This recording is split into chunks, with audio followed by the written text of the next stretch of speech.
Frères et sœurs, en ce vendredi 13 novembre, nous avons comme première lecture une lecture qui vient de la deuxième lettre de Saint Jean. C'est une lettre très courte que je vous invite à lire directement dans le texte. Il y a aussi une troisième lettre de Saint Jean.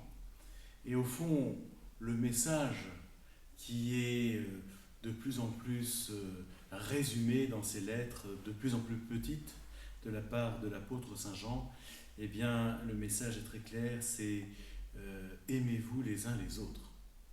C'est le commandement qui reste, le commandement principal, aimez-vous les uns les autres. Les témoignages anciens disaient que Saint Jean, à la fin de sa vie, ne faisait plus que radoter, si je puis dire, ne faisait plus que répéter la même phrase, aimez-vous les uns les autres. Voilà le commandement qui nous est donné. Et puis, dans l'évangile de ce jour de Saint Luc, vous savez que pour la fin de l'année liturgique, eh bien, on ne cessera de redire la même chose. Tenez-vous prêts, soyez attentifs aux temps qui viennent, aux signes des temps, et ce qu'on appelle les textes eschatologiques. Eschaton en grec qui veut dire dernier, fin. Oui, car nous touchons à la fin. Nous sommes en attente de la venue de Jésus, de son retour glorieux. Les textes vraiment nous invitent à être prêts, nous invitent à nous tenir sur nos gardes, en tout cas à réfléchir sur l'essentiel de notre vie. Jésus reprend l'histoire sainte, à travers Noé, à travers Lot. Pour ce qui est de Noé, on vivait dans un temps de perdition, on s'était éloigné de Dieu. On mange, on boit, on oublie Dieu, on ne pense plus à lui, on n'est plus fidèle à ses commandements, et puis le déluge survient. Il y a comme deux temps parallèles, deux mondes parallèles, on s'éloigne de Dieu, et à la fois, plus on s'éloigne de Dieu, plus sa venue est proche. Lot, c'est la même chose, et il nous est dit qu'une pluie de feu et de soufre s'abat sur la terre. De quoi avoir peur, de quoi frémir. C'est difficile d'entendre les paroles de Jésus. L'un sera pris, l'autre laissé. Deux personnes qui font la même activité, deux personnes qui s'aiment, deux personnes, bien, l'un sera pris, l'autre laissé. Le jugement sera comme un discernement entre celui qui est de Dieu, aux affaires de Dieu, qui écoute Dieu, qui suit ses commandements, et puis celui qui oublie, ne met plus Dieu dans sa vie. Faut-il avoir peur ? Eh bien, non, évidemment. On nous invite à la confiance en Dieu, une confiance profonde.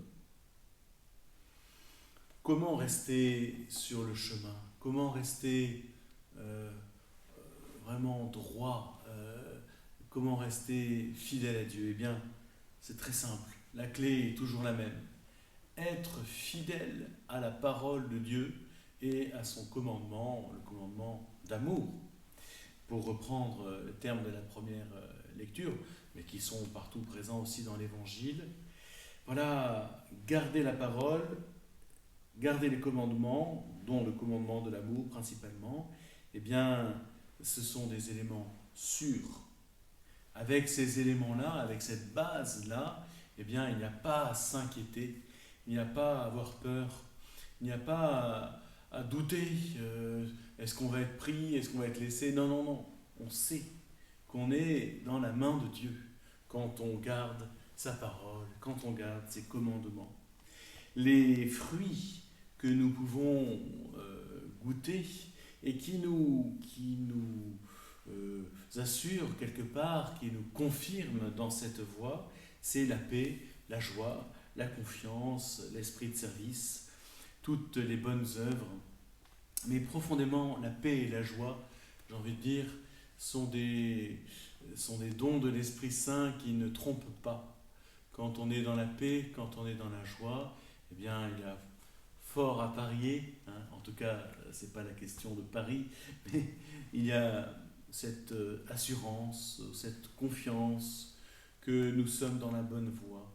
Alors, écoutons la parole de Dieu, gardons-la dans notre cœur, pratiquons le commandement notamment de l'amour, et ainsi nous n'avons pas peur de ce qui nous arrive, nous n'avons pas peur des situations périlleuses, nous n'avons pas peur ni de la mort, ni de la maladie, nous n'avons pas peur de ce qui pourrait nous arriver, des tristesses qui peuvent eh bien, survenir, car nous sommes dans la main de Dieu, et c'est ce que je demande au Seigneur pour chacun de vous, pour chacun de nous, ce que je demande au Seigneur, que nous soyons fidèles à garder la parole et pratiquer le commandement de l'amour.